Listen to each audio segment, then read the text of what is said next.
के प्यारे रहनी। हाँ माई तोहरा ही आगे दुलारे रहनी, बाबूजी के प्यारे रहनी।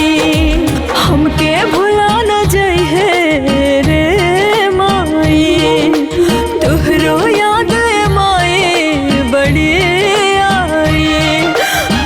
छूटे घर बार अब छूटे अंगना, छूटे अब प्यारी बहिनी।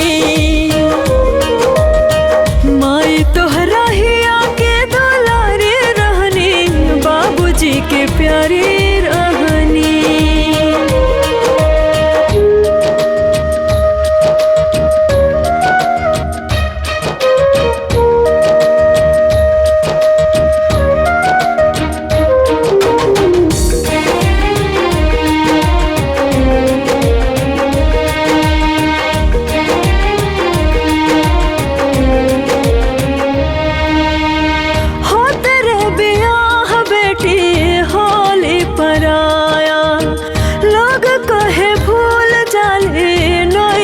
के माया होत रे बियाह बेटी होली पराया, लोग कहे भूल जाली नहीं हर के माया।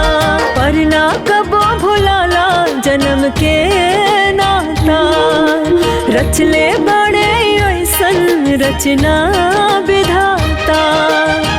माई तोहरा ही आगे दुलारे रहनी, बाबूजी के प्यारी रहनी।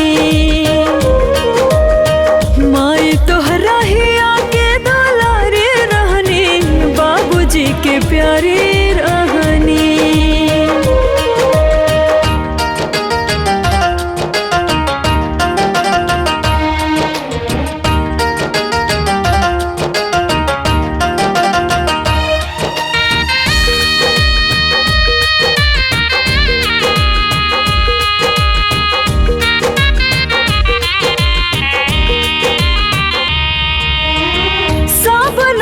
छूटे गो नाता के आगे, केहू नाही जाने के बनल केकरा भागे। सब नाता छूटे गो नाता के आगे, केहू नाही जाने के बनल केकरा भागे।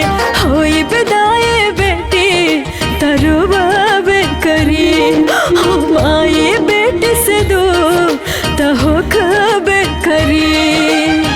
माई तोहरा ही आगे दुलारे रहनी, बाबूजी के प्यारी रहनी।